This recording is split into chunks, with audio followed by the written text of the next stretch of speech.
Hello everyone, I hope you all are fine. आज हम पढ़ेंगे ग्रोथ एंड डेवलपमेंट के बारे में।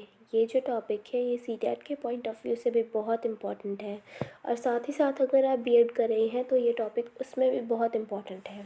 तो चलिए शुरू करते हैं। अब ग्रोथ का मतलब क्या होता है? अगर मैं हिंदी में बोलूँ तो ग्रोथ मतलब बढ़ना, ठीक है। अब किस चीज़ का बढ़ना? साइज़ का बढ़ना, हाइट का बढ़ना, वेट का बढ़ना, शेप का बढ़ना। तो ये सब कुछ क्या कहलाता है? ग्रोथ। अब अगर हम ऑफिशियल डेफिनेशन से इसको देखें, इसको समझें, तो according to Crow and Crow, growth refers to the structural and physiological changes. अब क्रो एंड ग्रो के हिसाब से ग्रोथ वो है जिसमें स्ट्रक्चरल चेंज होता है। स्ट्रक्चरल कैसे?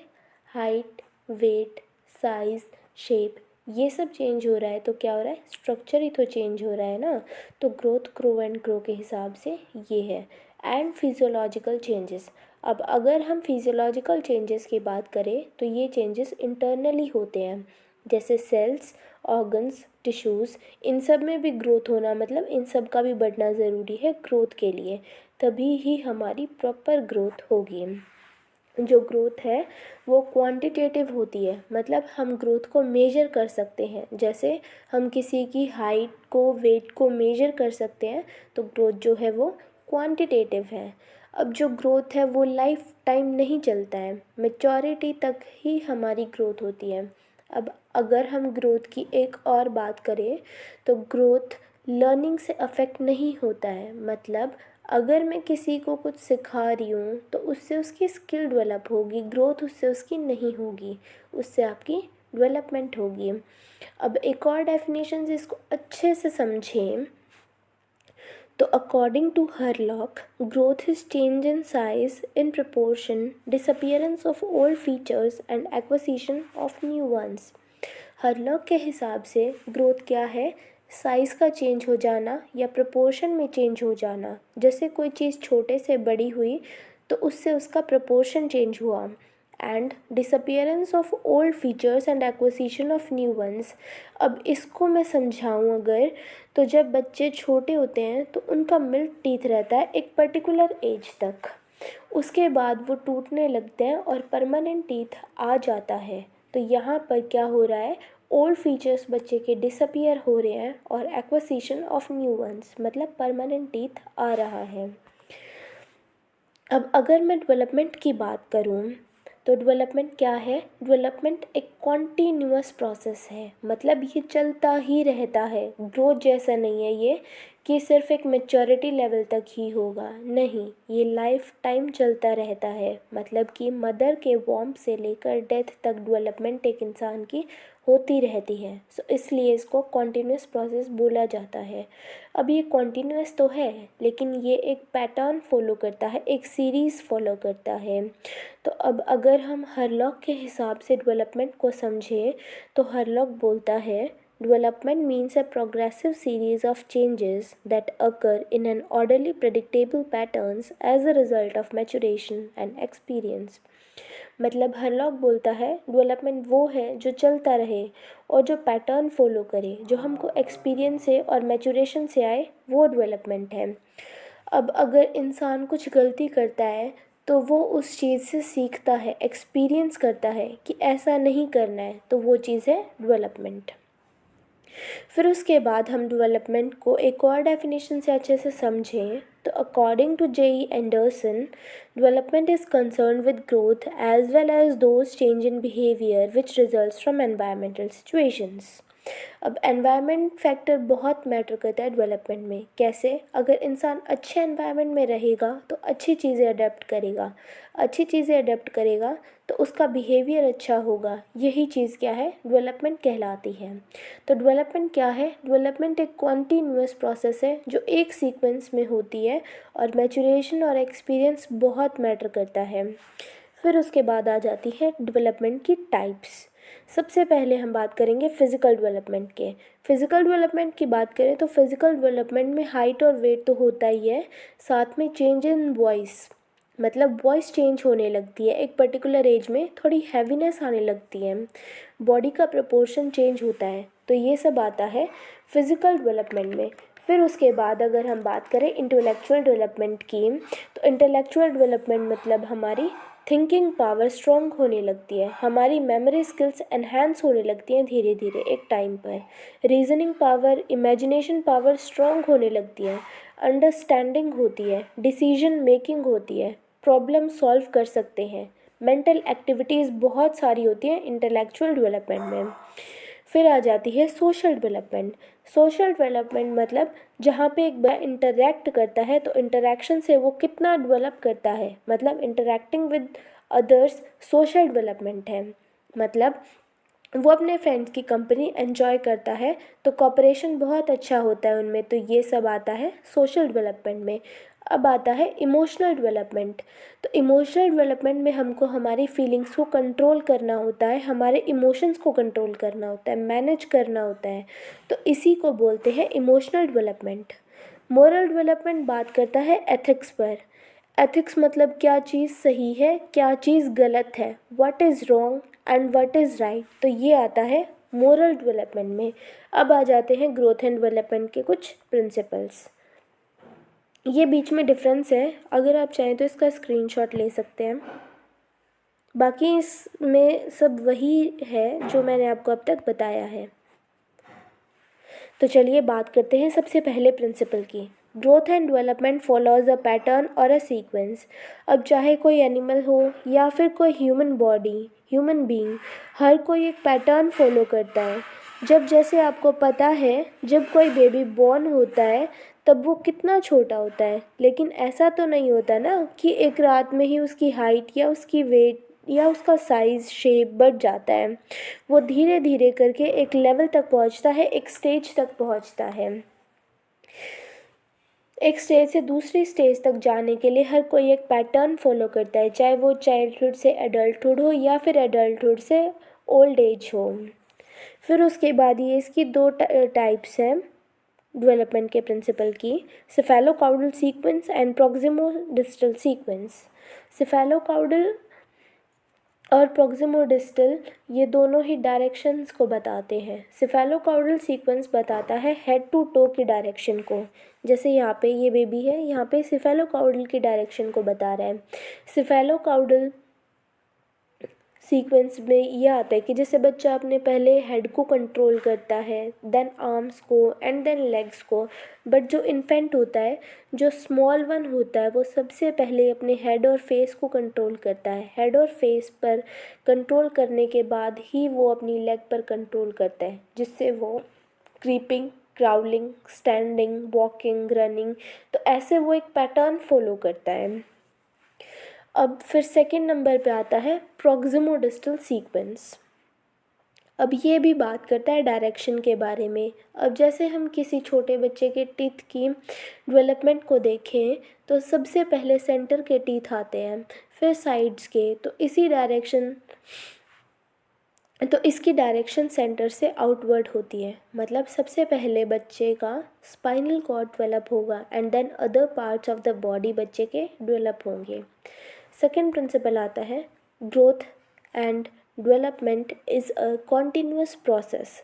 मतलब ये एक कॉन्टीन्यूअस प्रोसेस है, चलता ही रहता है। कैसे चलता है, कहाँ से चलता है? फ्रॉम कंसेप्शन टू डेथ, माँ के गर्भ से लेकर मृत्यु तक। मतलब जब बच्चा अपने प्रीनेटल स्टेज पर होता है तो वहीं से वो डेवलप होना स्टार्ट हो जाता है, उसके ऑर्गन्स डेवलप होते हैं, उसकी हाइट इंक्रीज़ होती है।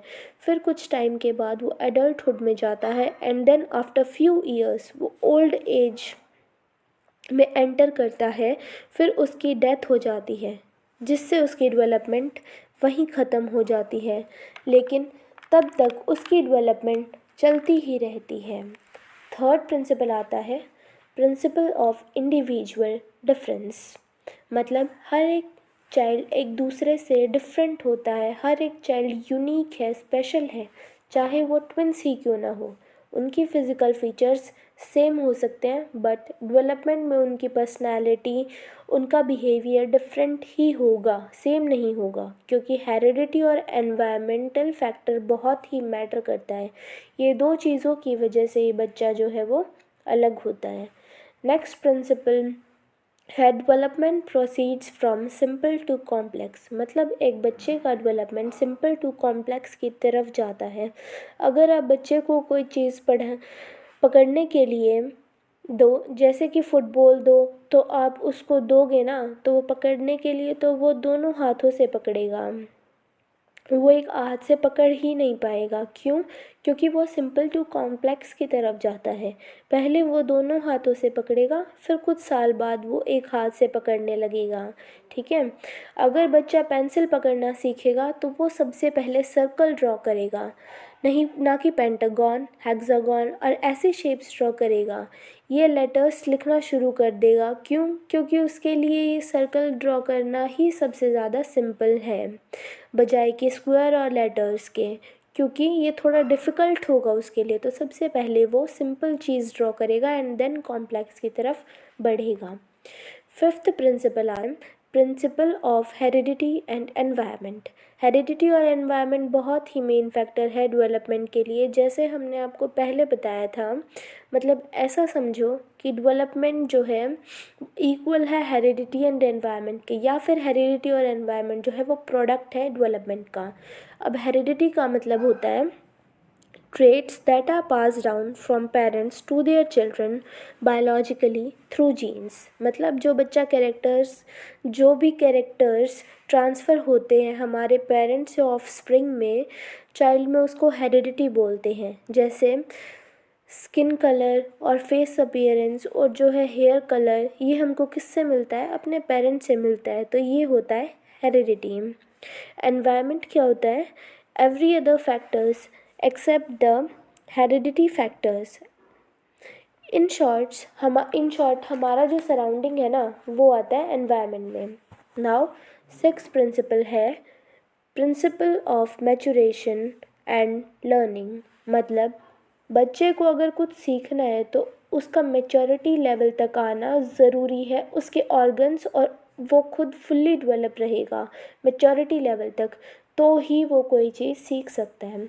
सपोज़ अगर कोई 2 साल का बच्चा है और उसको पेंटिंग सीखनी है, तो वो पेंटिंग नहीं सीख सकता, लेकिन कुछ साल के बाद वो सीख सकता है। 2 साल के बच्चे के लिए पेंटिंग सीखना बहुत ही डिफ़िकल्ट होगा, क्योंकि वो मैच्योरिटी लेवल तक नहीं आया है अभी, इसलिए वो सीख नहीं सकता है। नेक्स्ट एग्जांपल से अगर हम सीखें, तो अगर हम 6 महीने के बच्चे से एक्सपेक्ट करें कि वो कोई लैंग्वेज बहुत ही फ्लुएंटली बोले, तो ऐसा नहीं हो सकता, क्योंकि इन्फेंट का जो ब्रेन होता है वो इतना मैच्योरिटी लेवल तक नहीं आया है कि वो कोई भी लैंग्वेज को बोल सके, वो भी इतना फ्लुएंटली। इसलिए मैचुरेशन बहुत ज़रूरी है लर्निंग के लिए। नेक्स्ट प्रिंसिपल आता है principle of significance of early development. मतलब अर्ली डेवलपमेंट बहुत ही मैटर करता है एक बच्चे की लाइफ में। जब बच्चा बिटवीन 2 to 6 ईयर्स एज में होता है, तब हमको बहुत ध्यान देना होता है, उसके सामने अच्छा बोलना चाहिए, अच्छी चीज़ें करनी चाहिए, क्योंकि वो अपने एल्डर्स को ऑब्ज़र्व करता है, अपने एल्डर्स के बिहेवियर को अपने बिहेवियर में लाने की कोशिश करता है और उनको इमिटेट करता है, मतलब उनकी कॉपी करता है। इसीलिए बच्चे को अच्छा एनवायरनमेंट देना चाहिए ताकि वो अच्छी चीज़ें अडॉप्ट करे अपनी लाइफ में। तो इसीलिए हमको बहुत ध्यान देना होता है कि उसका न्यूट्रिशनल, इमोशनल, सोशल और कल्चरल एक्सपीरियंस कैसा हो। अगर हम उसको अच्छा फूड देंगे तो उससे उसकी अच्छी ग्रोथ होगी। अगर हम उससे इमोशनली अटैच रहेंगे तो वो आगे जाके अपनी चीज़ें हमसे शेयर करेगा। अगर हमने उसे लोगों से कनेक्ट रहने के लिए बोलेंगे तो सोशली अच्छा बन पाएगा। इसलिए यही एज में हम उसको सब कुछ सिखा सकते हैं, बता सकते हैं। बाद में ये चीज़ करना हमारे लिए थोड़ा डिफ़िकल्ट हो जाएगा और उसके लिए भी एक्सेप्ट करना बहुत डिफ़िकल्ट हो जाएगा। इसलिए अर्ली डेवलपमेंट बहुत ही मैटर करता है, बहुत ही इम्पॉर्टेंट होता है, और ये प्रिंसिपल भी बहुत इम्पॉर्टेंट है।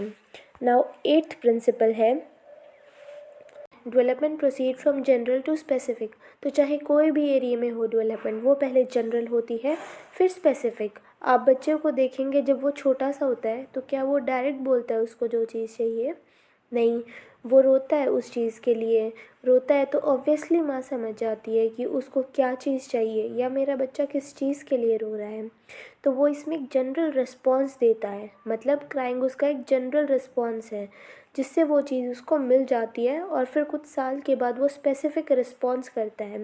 या अगर हम उससे उसका कोई टॉय ले लेंगे या उसका कोई गेम ले लेंगे, तो वो अपने पेरेंट्स को बोलेगा कि मुझसे ये चीज़ ले ली गई है। तो वो एक स्पेसिफ़िक रिस्पॉन्स तब दिखाता है। तो सबसे पहले बच्चा जो है जनरल रिस्पॉन्स दिखाता है, फिर स्पेसिफ़िक की तरफ जाता है। 9th प्रिंसिपल है growth and development is predictable, मतलब हम जो है बच्चे का डेवलपमेंट प्रिडिक्ट कर सकते हैं कि अब क्या होगा। अगर बच्चा अब अपनी नीज़ और हैंड्स पर चल रहा है तो वो वॉकिंग करना कब सीखेगा, रनिंग करना कौन से ईयर में शुरू करेगा, एक मैच्योरिटी लेवल तक कब पहुंच जाएगा, मैच्योरिटी उसमें कौन सी एज में आ जाएगी। तो ग्रोथ एंड डेवलपमेंट इसीलिए प्रेडिक्टेबल है। 10th और लास्ट प्रिंसिपल है प्रिंसिपल ऑफ इंटर रिलेशन। ये प्रिंसिपल हमें बताता है कि physical, mental and social development आपस में इंटर रिलेटेड होती है। कैसे? अगर बच्चा सपोज़ सोशल रिलेशन नहीं बना पाता है तो ये कहीं ना कहीं उसको मेंटली अफेक्ट करेगा। अगर मेंटली अफेक्ट करेगा तो उसको ऑब्वियसली फ़िज़िकली भी अफेक्ट करेगी। तो इस तरीके से ये एक दूसरे से इंटर रिलेटेड है, इंटरडिपेंडेंट है। इसलिए हर एरिया में बच्चे की ग्रोथ एंड डेवलपमेंट अच्छी होनी चाहिए ताकि कहीं भी उसको कुछ भी अफेक्ट ना करे। तो थैंक यू सो मच, बस इतना ही था आज की वीडियो में। तो अगर आपको कोई भी मिस्टेक लगी हो तो उसके लिए sorry and thank you so much, आप लास्ट तक वीडियो के लिए बने रहे। If you like this video hit on the like button, share and subscribe to my channel Creative plans.